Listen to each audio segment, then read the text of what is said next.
যারা করেছে তাদের নিন্দা করা হোক, কিন্তু ওই শুক্রবারই শনিবারই রবিবারই এরকম কথা না বলাই উচিত। সেই শিক্ষামন্ত্রীর এটাই যে প্রথম তার বিরুদ্ধে অভিযোগ, এটা তো নয়। এর আগে দেখা যাচ্ছে বিভিন্ন সময়ে তার বিভিন্ন দুর্নীতির অপরাধ আছে। তো তাহলে এরকম একটা লোক যার বিরুদ্ধে দুর্নীতির অভিযোগ ইতিমধ্যে আছে, তাকে এত বড় দায়িত্বে বসানো আমার মনে হয় সেটাই কতটা ঠিক ছিল, এটা নিয়ে যারা শাসক দল আছেন কেন্দ্রে তারা আশা করি ভাববে। আজকে দিল্লিতে ধর্ম প্রধানের যে ইস্তফার দাবিতে ছাত্র সমাজের যে একটা দীর্ঘ আন্দোলন চলছিল, আজ ইস্তফা দিয়েছে। এটা ছাত্র সমাজের বিশাল বড় জয়। এ ব্যাপারে কী বলবেন আপনি? তাদের এই যে এতদিনের যে আন্দোলন, এই যে এত কষ্ট, তার বিষয়ে আপনি কী বলবেন? দেখুন, এই যে একটা প্রতিযোগিতামূলক পরীক্ষা নেট, তার যে প্রশ্নপত্র ফাঁস হয়ে যাওয়ার বিরুদ্ধে এই আন্দোলন, তো এটা তো খুবই দুর্ভাগ্যজনক। কারণ সে পরীক্ষাটাতে সফল হওয়া সফল না হওয়ার মধ্যে বিস্তর ফারাক হয়ে যায় জীবনে তারা কিভাবে প্রতিষ্ঠিত হবে তার। তো সেই পরীক্ষাটা আগে তো সারা ভারতে একসঙ্গে পরীক্ষা হতো না। যেমন আমাদের পশ্চিমবঙ্গের পরীক্ষা পশ্চিমবঙ্গে হতো, তামিলনাড়ুর পরীক্ষা তামিলনাড়ু হতো। তো নিয়ম করে সেটাকে একসঙ্গে করা হলো। কিন্তু যেখানে সারা ভারতে একটা পরীক্ষা হবে এবং ধরুন একটা প্রশ্ন ফাঁস হলে সেটা সারা ভারতে তার বাজার আছে, তো ফলে সেখানে প্রাপ্তিযোগ অনেক বেশি। সেই জন্যেই আমার ধারণা যে এই যে প্রশ্ন ফাঁস হচ্ছে এবং যাদেরকে পদে বসানো হচ্ছে, তারা এই প্রশ্ন ফাঁস করবে বলেই যদি বসানো হয়, নাহলে যে নেটের এতজন লোককে সেখান থেকে বদলি কেন করা হলো, বা যে শিক্ষামন্ত্রীর পদত্যাগ তারা কেন চাইছেন? কারণ তার দেখা উচিত যাতে পরীক্ষাটা ঠিকভাবে হয়। কিন্তু পরীক্ষাটা প্রথম এবার প্রশ্ন ফাঁস হয়েছে এটা তো নয়, এর আগে একাধিকবার দেখা গিয়েছে। এবং গণমাধ্যমে যেটা আসছে, এই যে আপনারা যে শিক্ষামন্ত্রীর কথা বলছেন, সেই শিক্ষামন্ত্রীর এটাই যে প্রথম তার বিরুদ্ধে অভিযোগ, এটা তো নয়। এর আগে দেখা যাচ্ছে বিভিন্ন সময়ে তার বিভিন্ন দুর্নীতির অপরাধ আছে। তো তাহলে এইরকম একটা লোক যার বিরুদ্ধে দুর্নীতির অভিযোগ ইতিমধ্যে আছে, তাকে এত বড় দায়িত্বে বসানো আমার মনে হয় সেটাই কতটা ঠিক ছিল, এটা নিয়ে যারা শাসক দল আছেন কেন্দ্রে তারা আশা করি ভাববেন। স্যার, আজকে দীর্ঘ এতদিন পর উনি যতটুকু আমার কাছে খবর আছে, উনি বলেছেন যে দুঃখিত, মর্মাহত। এটা এতদিন এত কষ্ট করে, এটা তো আগে হতে পারতো, আরও আগে ইস্তফা দিতে পারতো, এত টান না টেনে। এখন সব রাজনৈতিক দলগুলো ক্ষমতায় আসাই বা ক্ষমতায় থাকার জন্য রাজনীতি করেন। তারা নীতির জন্য রাজনীতি করেন না, দেশের মানুষের ভালোর জন্য করেন না, দেশের জন্য করেন না। তো এখন তারা যখন বুঝতে পেরেছেন যে এটাতেও আমাদের অসুবিধা হতে চলছে, তখন তারা দুঃখিত হয়েছে।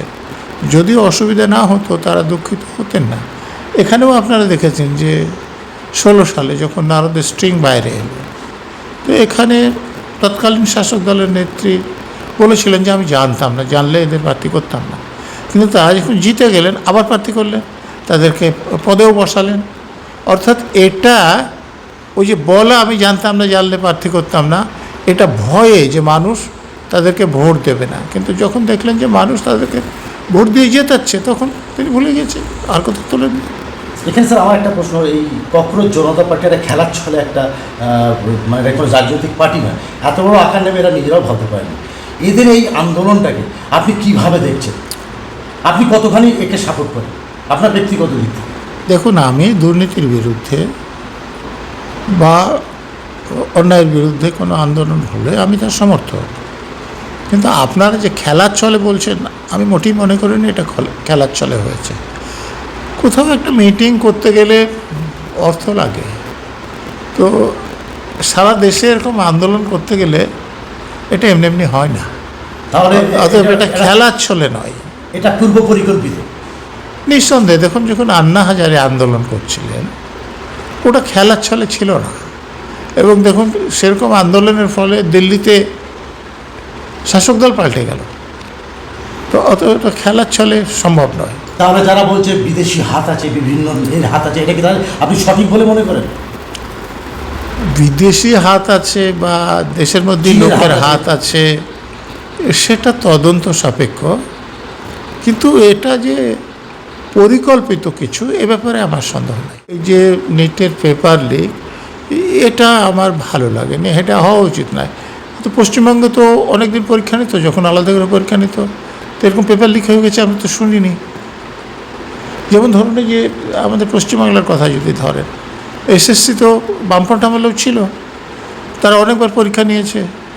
কিন্তু এই যে মমতা ব্যানার্জির বিরুদ্ধে যে অভিযোগ আসলো, যে একদম ষড়যন্ত্র করে টাকা আদায় করে চাকরিগুলো বিক্রি করা হলো যোগ্য প্রার্থীদের বাদ দিয়ে অযোগ্য প্রার্থীদের কাছে, এরকম তো আগে হয়নি। তো সেটার তো বিরোধিতা করতেই হবে। স্যার, এখানে আমার আরেকটা প্রশ্ন। গতকাল কলকাতায় যে মিছিল হয়েছে, এই নিটকাণ্ডের বিরুদ্ধে প্রতিবাদে ছাত্রদের যে মিছিল হয়েছে, সেখানে দেখা গেছে কিছু সাংবাদিক আক্রান্ত হয়েছে। শুভেন্দু অধিকারী তাদের দেখতে গিয়েছিলেন এবং তিনি একটা কথা বললেন, সেই কথাটা আপনার কাছে জিজ্ঞেস করলো। একটা মুখ্যমন্ত্রী উনি শুক্রবারই একটা কথা বলে, যাদের উনি চিহ্নিত করে তারা শুক্রবারই, একটা মুখ্যমন্ত্রীর কাছ থেকে এই ধরনের ভাষা, যে আপনি কী বলবেন ব্যাপারে? যে কোনো কারোর বিরুদ্ধে যদি অন্যায়ভাবে আক্রমণ হয়, সেটা নিন্দযোগ্য। যারা করেছে তাদের নিন্দা করা হোক, কিন্তু ওই শুক্রবারই, শনিবারই, রবিবারই এরকম কথা না বলাই উচিত। স্যার, গতকাল কিছু বিজেপি নেতা তারা বলছেন যে এই যারা নিট কাণ্ডে যারা যেসব ছাত্ররা আন্দোলন করছে, তারা দেশদ্রোহী, তাদের বিরুদ্ধে অ্যাকশান নেওয়া হবে এবং এর জন্য এরা তৈরি, তারা তোমার চিন্তা করা, তোমাদের জন্য অ্যাকশান নেওয়া হবে। এই কি নিট যারা ছাত্র যারা, তারা কি দেশদ্রোহী? আপনি কি মনে করেন? দেখুন, আমি মনে করি এরকম কথা বলা উচিত নয়। যেমন কোনো কেন্দ্রের শাসক দলের দুর্নীতির বিরুদ্ধে বললে সে যেমন দেশবিরোধীও নয়, কেন্দ্রবিরোধীও নয়, তেমনি বাংলার কোনো শাসক দলের দুর্নীতির কথা বললেই তিনি বাংলা বিরোধীও নয়। তারা ওই শাসক দলের দুর্নীতির বিরোধী। স্যার, এখানে নেতাজি সুভাষচন্দ্রকে নিয়ে বিজেপির এক নেতা অনেক কথাই বলেছেন, তাকে অপমানসূচক কথা বলেছেন, আপনি নিশ্চয়ই শুনেছেন। আপনি কি বলবেন? নেতাজিকে দেশদ্রোহী বলে আখ্যা দিয়েছে এরকম বিজেপির নেতাজি, এই ব্যাপারে আপনার মত এবং আপনার একটা ব্রড বক্তব্য একটু জানিয়ে আমার দর্শক। দেখুন, নেতাজি সম্পর্কে আমাদের দেশের লোকের ধারণা এতটাই ভালো যে এই ব্যাপারে ওনার বিরুদ্ধে কিছু বললে সাধারণ মানুষ তাদেরকে পছন্দ করবে না বা সাধারণ মানুষ তাদের বিরোধিতা করবে, এটা আমি মনে করি। তাহলে উনি যে নেতাজি সম্বন্ধে যে কথাগুলো, তার মধ্যে কোনো সত্যতা আছে বলে কি মনে হয় আপনার? দেখুন, আমি যে কাজ আপনি কি মনে করছি, করেন? আমি কোনো একটা কাজ করছি, তাতে আপনার স্বার্থ বিঘ্নিত হলে আপনি আমাকে বিরোধী বলতেই পারেন। তো নেতাজি যেসব কাজ করতেন তাতে সকলেরই যে সুবিধা হয়েছে এরকম তো নয়। আপনারা জানেন যে কংগ্রেসের সর্বোচ্চ পদে যাওয়ার জন্য তাকে প্রতিযোগিতার সামনে পড়তে হয়েছিল। সেখান থেকে জেতার পরেও তিনি সে কাজ পুরো সময় চালাতে পারেননি, পুনঃ বেরিয়ে এসে অন্য সংগঠন করতে হয়েছিল। তো এগুলো তো জীবনের অংশ, এরকম ঘটনা ঘটে। কিন্তু সব মিলিয়ে আমাদের দেশের মানুষের নেতাজি সম্পর্কে মূল্যায়ন কীরকম, আপনি দেখবেন যে এর আগে আমাদের যিনি রাজ্যপাল ছিলেন, তার বাবা তার নাম নেতাজির নাম অনুসারে রেখেছিলেন। তাহলে প্রভাবটা বুঝতে পারছেন, তিনি এ রাজ্যের লোক নন। তো তার থেকে আপনারা বুঝতে পারবেন যে নেতাজির প্রভাব আমাদের সাধারণ মানুষের মধ্যে কত বেশি। ধন্যবাদ।